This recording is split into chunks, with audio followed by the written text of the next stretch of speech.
எல்லாரும் நல்லா இருக்கீங்களாம்மா? இவங்க பேர் லேக்கா. வயசு 29 ஆகுது. இவங்க கோயம்புத்தூர் மாவட்டத்தை சேர்ந்தவங்கம்மா. இப்போ தங்கமான கவனம் உள்ள நல்ல கேரிங்காக பார்த்துக்கிற இயல்பு கொண்ட ஒரு பெண் வருந்தமாக கொண்டு வந்திருக்கேன். இவங்க எந்த மதத்தை சேர்ந்தவங்கன்னு சொல்கிறாங்க. ஜாதின்னு பார்த்தீங்கன்னா அகமுடியாதுன்னு சொல்கிறாங்க. ராசின்னு பார்த்தீங்கன்னா மேஷம்னு சொல்கிறாங்க. நட்சத்திரம் பார்த்தீங்கன்னா அஸ்வின்னு சொல்கிறாங்க. இப்போ இவங்க செகண்ட் மேரேஜ் தான் வரணும் பார்த்துட்டு வராங்கம்மா. இவங்க குடும்பத்தை தெரிஞ்சுக்கலாம். இவங்க ஒரு டிகிரி படிச்சுக்கிறதா சொல்லியிருக்காங்க.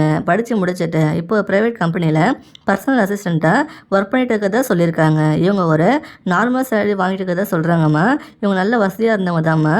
இவங்க அப்பாவுக்கு பிஸ்னஸ் லாஸ் ஆகிட்டதால இப்போ ஒரு நார்மல் லைஃப் வாழ்ந்துட்டு இருக்கிறதா சொல்லியிருக்காங்க. இவங்க அப்பா இப்போ ஒரு ப்ரைவேட் கம்பெனியில் கஸ்டமர் சர்வீஸில் வேலை பார்த்து வரதா சொல்லியிருக்காங்க. அம்மா ஹவுஸ் ஒய்ஃபாக தான் இருக்காங்களாம். இவங்க ஒரு நடுத்தர வசதி கொண்ட ஃபேமிலி தாம்மா. இவங்களுக்கு கூட பிறந்தவங்க பார்த்தீங்கன்னா ஒரு அண்ணா அக்கா தான் சொல்லியிருக்காங்க. அவருக்கு மேரேஜ் ஆகி தனியாக வேற ஒரு செட்டில் ஆகிட்டாங்களாம். இவங்க பேரண்ட்ஸுக்கும் அவங்க அண்ணனுக்கும் ப்ராப்ளம் இல்லை, சில வருஷமாக பேச்சுவார்த்தை இல்லாமல் இருக்கிறதா சொல்லியிருக்காங்க. இவங்களுக்கு பையன் இருக்கதா சொல்கிறாங்க. இவங்க ஹஸ்பண்டுக்கும் இவங்களுக்கும் ஒத்து வரலன்னு தனியாக பிரிஞ்சு வந்துட்டதா சொல்கிறாங்க. இவங்கள ரொம்ப மென்டல் டார்ச்சர் பண்ணிட்டாங்களாம். வேலைக்கு போகிற இடத்துல தப்பாக பேசுவார்னு மேலோட்டமாக சொன்னாங்க. ரொம்ப டீப்பாக அதை பற்றி நம்மகிட்ட சொல்லலாமா, கேட்க வேண்டாம்னு சொல்லிட்டாங்க. வரப்போகிற துணைக்கிட்டையும் அது மாதிரி எதுவும் கேட்க வேண்டாம்னு சொல்லியிருக்காங்க. அப்புறம் சில வருஷமாக தனிமையில் தான் வாழ்ந்துருக்கிறதா சொல்கிறாங்க. இப்போ இவங்க செகண்ட் மேரேஜுக்கு தான் வரன் பார்த்துருக்கதா சொல்லியிருக்காங்க. இப்போ லைஃப் நல்லா பீஸ்ஃபுல்லாக போயிட்டுருக்குன்னு சொல்கிறாங்க. இவங்க எப்படி எதிர்பார்க்குறாங்கன்னா, வரப்போகிற துணை ஒரு நல்ல கேரக்டராக இருக்கணும், மனைவியோட உணர்வுகளுக்கு மரியாதை கொடுக்குறதா இருக்கணும்னு எதிர்பார்க்குறாங்க.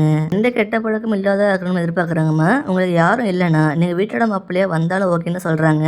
உங்களுக்கு பசங்க இருந்தாலும் பரவாயில்லன்னு சொல்கிறாங்க. இவங்க உங்கள் பாஸ்ட் லைஃப் பற்றி கேட்க மாட்டாங்கன்னு சொல்கிறாங்க. அதே மாதிரி நீங்களும் கேட்க வேண்டாம்னு எதிர்பார்க்குறாங்க. இவங்களும் சந்தோஷமாக வச்சுக்கிட்டு உங்கள் பையனையும் நல்லபடியாக பார்த்துக்கணும்னு சொல்கிறாங்கம்மா.